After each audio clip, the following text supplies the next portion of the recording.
अगर हम बात करें अपराध की, तो अपराध लगातार बढ़ता हुआ दिखाई दे रहा है और कहीं न कहीं समाज में इसकी विकृतियां और मानवता की बात करें तो मानवता रहा ही नहीं गया और लोग अपनों से ही लड़ बैठ रहे हैं। ये काम, ये संदेश काफी क्रूरता भरा माहौल बनता हुआ दिखाई दे रहा है। लेकिन इसी में एक कड़ी जो है, लगातार एक परिवार जो है जूझता हुआ दिखाई दे रहा है अपने ही बच्चों से। जो बच्चे जो है शिक्षा की तरफ अग्रसर होना चाहिए, वो प्रेम प्रसंग में जो है इस भाषा का दुरुपयोग कर रहे हैं। प्रेम और मोहब्बत एक ऐसी भाषा है जिसका एक दूसरे से जुड़ाव, लगाव, समर्पण होता है। लेकिन ये प्रेम प्रसंग जो है, बच्चे जैसे जैसे बड़े हो रहे हैं वैसे उनके लाइफ स्टाइल, जो काल्पनिक जो दृश्य दिखाई जा रही है टीवी धारावाहिक या फिल्मों में, वो अपने जीवन में रियल करने की पूर पकड़ लिए हैं। आए दिन थाने चौकियों में ये मामले आ रहे हैं। आइए हमारे बेलघाट में पूर्व मंडल अध्यक्ष जी हैं, इनसे जानेंगे कि क्या ये इस तरीके का जो माहौल लगातार बन रहा है सर, लगातार इस तरीके का माहौल क्रिएट हो रहा है मार्केट में, गांव में, शहर में, वो ऐसा क्यों हो रहा है? पहले तो अपना परिचय दीजिए हमारे दर्शक। धन्यवाद अनूप जी, आप अपने स्टूडियो में बुलाए, बहुत बहुत स्वागत है। मैं मंडल अध्यक्ष भाजपा पूर्व बेलघाट। और अभी जो आपने प्रश्न किया है, ये आज के युग में बहुत ही प्रासंगिक प्रश्न है। आए दिन प्यार और मोहब्बत की भाषा, जो पहले प्यार और मोहब्बत जो होता था, उसमें एक दूसरे का परस्पर लोग सहयोग करते थे, शिक्षा के क्षेत्र में, शादी के क्षेत्र में, शादी विवाह के क्षेत्र में, और वो प्यार एक दूसरे के सहयोग का होता था। लेकिन आज जो तमाम दुनिया भर के टेलीविजन चैनल चल रहे हैं, तमाम दुनिया भर के ये क्लब चल रहे हैं, उसमें अब ये चीजें परिभाषा बदल गई। अब प्यार और मोहब्बत का मतलब लोग शारीरिक संबंध तक पहुंच जा रहे हैं, जिससे निश्चित रूप से एक बड़ी विकृति आई है समाज में। और इसके लिए हम अभिभावक भी जिम्मेदार हैं। हम अभिभावक को भी बच्चे किसके साथ जा रहे हैं, वहाँ का क्या माहौल है, और उनके खानदान का चरित्र क्या है, या उनके परिवार के इतिहास भूगोल क्या है, उसको देखते हुए अपने बच्चों से उस व्यक्ति से संपर्क में रखना चाहिए।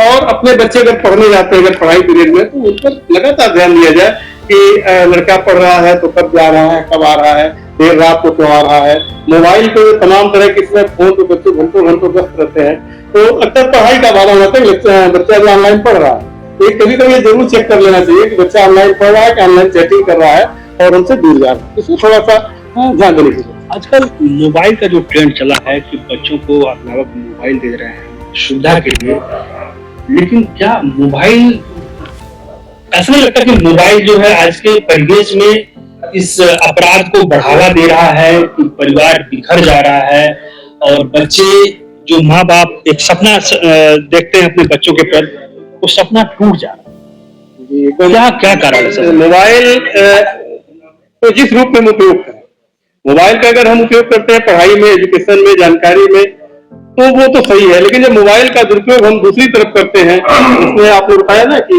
प्यार मोहब्बत, और प्यार मोहब्बत को हम ऐसे रूप में लेके चले जाते हैं, तो वहाँ गड़बड़ है। तो मोबाइल देना अपराध नहीं है, लेकिन लड़का मेरे मोबाइल का उपयोग किस ढंग से कर रहा है, निर्भर उस पर है। अब देखिए, हम रामायण भी पढ़ते हैं, हम महाभारत भी पढ़ते हैं, दोनों में भगवान कृष्ण, भगवान में राम है।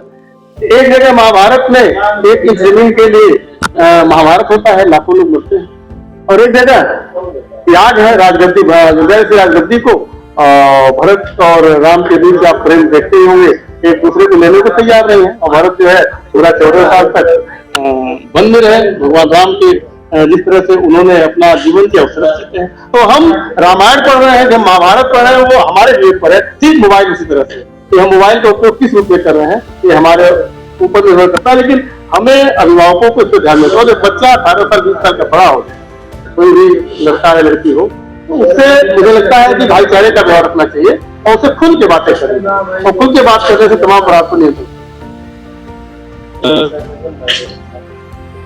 आज का जो परिवेश है, जैसा आपने सारे बिंदुओं पे आपने चर्चा किया है, इससे आसानी से लोग जागरूक कैसे हो, कैसे लोग इससे बचें, और अपने बच्चों से खुल के बात करें कि क्या सही क्या गलत है, और उनको पता है कि आने वाले जो भविष्य, जो उनका उम्र है, सारे लोगों की शादी विवाह जो जो हमारी सांस्कृतिक जो व्यवस्थाएं हैं उसके हिसाब से ही होती हैं। लेकिन जो बदलाव आ रहा है, एकाएक वो परिवर्तन आ रहा है उनके जीवन में, और इस तरीके की जो विघटन हो रहे हैं उस पे क्या मतलब राय है? कुल मिला जुला के जो हमारी सनातन संस्कृति रही है जी, उस पे हमें आना होगा। हम पाश्चात्य सभ्यता की तरफ बढ़ते हुए अपनी पुरानी संस्कृति को भूल जा रहे हैं।